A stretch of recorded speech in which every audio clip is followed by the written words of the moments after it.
try to find out what's your issue within the VA.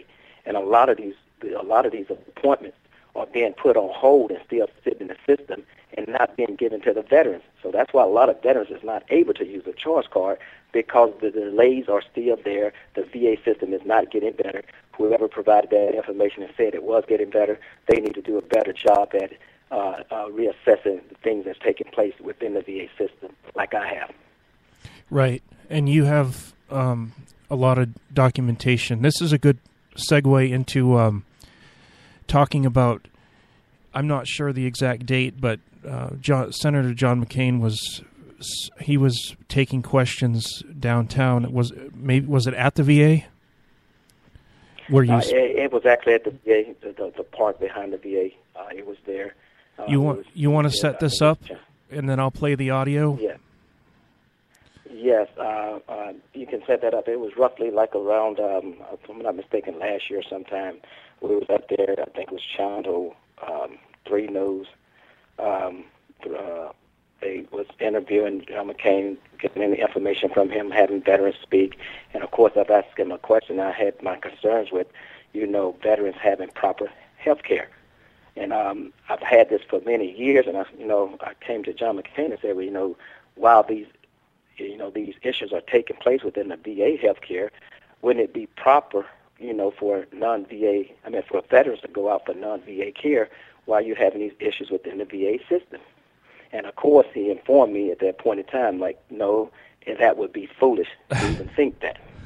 So in so many words, that's kind of what he told me, that it would be foolish to think that. And I'm like, no, it would not be a foolish idea. Of course, that's what I think in my back of my mind. And, of course, at that time, I'm very respectful because I am a veteran. He is our state senator. So I have to respect his position, but I did not respect his response. Right.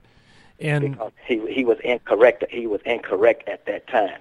I had a valid reason for bringing up why veterans should receive non-VA care, and I was actually correct. And, of course, 20-some days later, he proved my point was valid.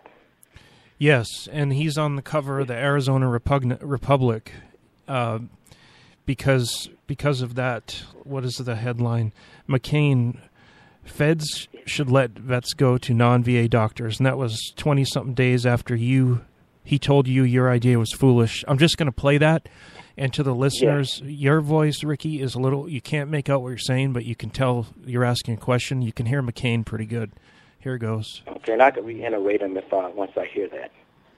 If you're not receiving the proper care, if you're not receiving the attention that you need, you come to our office or Senator Flake's office, and we will do everything we can to ensure that you get that care. But can those veterans receive outsourced care until you guys, the investigation is completed during this time frame? No, of course not. Of course, that's foolish. And as you can see, Senator John McCain said that idea was foolish, but it wasn't foolish 21 days later. Yeah, you can hear him clearly say it's a foolish idea. Yeah, exactly. And he called my idea a foolish idea. And, that's not the first time, I've implemented things to Senator John McCain's office, let him know about the things that are taking place within the VA, the good and the bad. And the thing is, the good thing is we do have a facility for our veterans to go to, and that's actually a good thing. We need the VA facility. The bad thing about it is that they are putting their constituents in positions that are hurting the veterans. These individuals do not care about the veterans, and that's the problem. Sometimes, you have these top-level employees that are, have a stronghold on your lower-level employees. So those lower-level employees tend to follow along with what these top-level employees, have justified it's going to take place within the VA facility because they believe, quote-unquote, this is my facility, you do as I say, not as I do.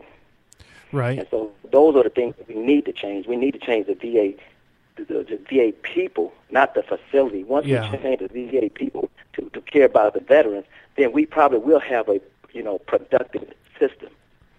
Right. And when we were at the VA, when we were there a couple weeks ago,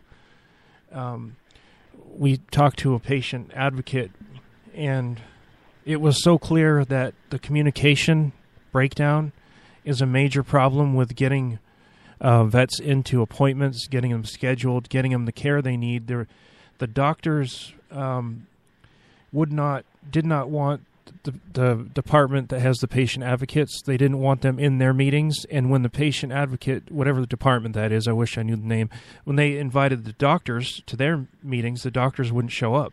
So there's a complete breakdown of communication between departments, and then you have the levels of bureaucracy, and it impedes all progress of getting the health care to the vets, right?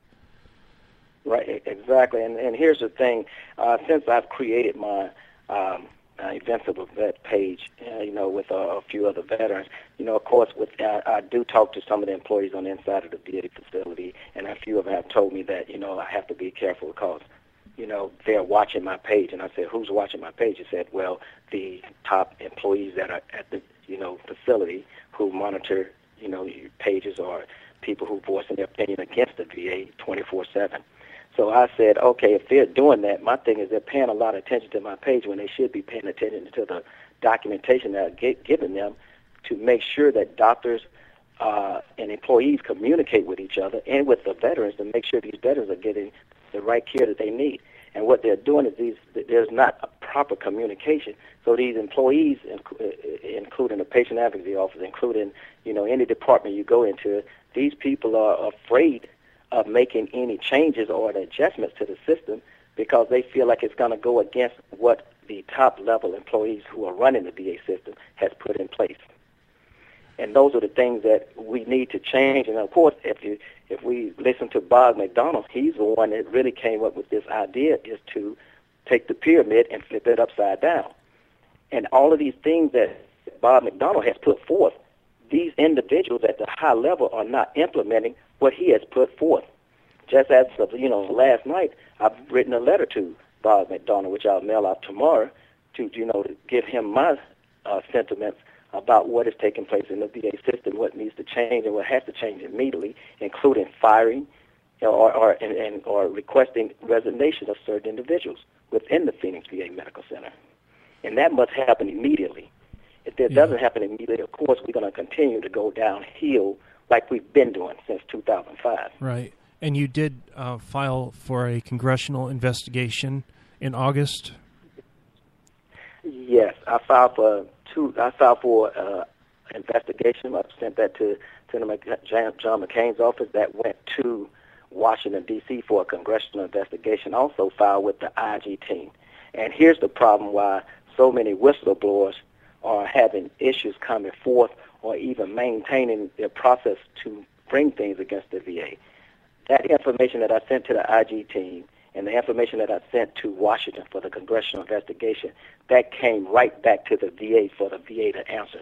So basically they sent that to the head director's office, which he responded, to those letters, which is I don't understand why this system is designed to send the information back to the entities of which veterans have those problems with those entities.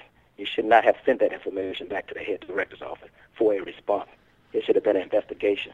Right. Because not only did I send them my letter, I sent them credible evidence of recordings of what took place within the VA system. So how can you allow the people that you're making complaints about to respond to my concerns? So they've already responded to my concerns previously, and they have refused to make any changes once they had or even had knowledge of these credible recordings. And these recordings justify that there's doctors falsifying information within veterans' medical records. Right.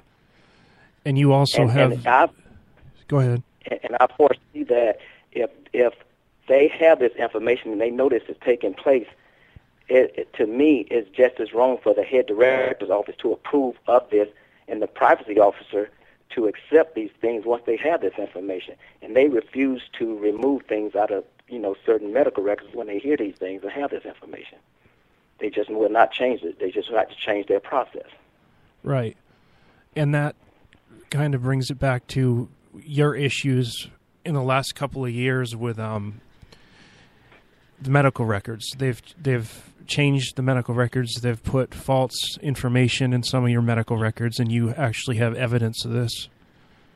Yes, I've had a complaint. Started kind of like in 2012 when I wasn't receiving the Medicare that I felt like I deserved or any veteran deserved, with having an appointment scheduled within 30 days. And when I started voicing my opinion about those appointments and medical care, that's when the harassment and the retaliation began. And I was noticed that doctor was putting in my medical records, patient always running to the patient advocacy office when he doesn't get what he wants in a timely manner. Well, I feel like if I don't receive an appointment within 30 days, then I should go to the patient advocacy. And that's, first off, that's one thing. The second thing is that's our right to do that as veterans. We are able or allowed to go to the patient advocacy to express our concerns. So I just do not feel any doctor should inject any negative annotations within the veteran's medical records. And not only does that annotation follow that one doctor, but that annotation follows every doctor within the VA system, and every doctor can see that annotation before they even see the patient. Yes, that's not good. No, it's extremely not good because the doctors, of course, they are a team, so they're going to follow each other and they're going to come in with amongst each other. Of course, I have, with one of the doctors, he stated that he was going to help me, he was going to assist me, he was going to take care of me, and that's in a recording. But in my medical records, he basically states that I refused service for 2 years, and including that same day I was in there. But the recording justifies and proves that he has falsified information in my medical records. When I brought this information to the head director's office, there was nothing that was done about it. They refused to provide reprimand to that doctor. They refused to request resignation. And under the Accountability Act, when whistleblowers such as the VA employees bring this type of information to them, they're supposed to take action, and they're not even taking action when the patient advocacy brought that information to them. Yeah, and now it's up to you, the veteran, you, the veteran advocate, you, the grassroots activist. Now because we got to spend some time before this is done here about the protest. We're going to do a couple more podcasts before the protest, but we need to start getting some information out there about it. And then, correct. Yeah, so you want to talk a little bit about that? We got about 15 minutes left. Okay, about the protest? Yeah. Okay, I came to the conclusion that we as veterans, we need to do a protest. I mean, it's gotten to the point where enough is enough. And there's a lot of veteran groups out there they're organized and they're becoming more aware of what's taking place in each city. And that's why I was trying to reach out to different organizations who are doing this with other veterans to get them to, to protest as well if they are having the same issues that we're having here in Phoenix. Of course, we know this is where the VA scandal started, and since that started back, early 2014, we need to make sure that these things does not continue and does not remain a VA scandal. So that's where I came forth and decided that we need to have a protest, and not just one protest. One protest is not going to solve anything. We need to continue to have a protest until someone, Bob McDonald, comes in and make changes to the system. We need to see change. We don't need to see letters. We don't need to see anyone making verbal comments on the news. We don't need to see that. We need to actually see someone with their feet inside the VA and said they're going to be changes. They're going to be changes today. Right. So that's the reason for our protest, which is going to take place on November the 9th from 7 a.m. to approximately 1 p.m. on Monday. That Monday, we're going to do it 2 days before Veterans Day. So it will be perfect to illuminate what veterans have done for this country before Veterans Day hits upon us 2 days later. Right. And I got to mention, all the people that come across this on social media from other states, they can help.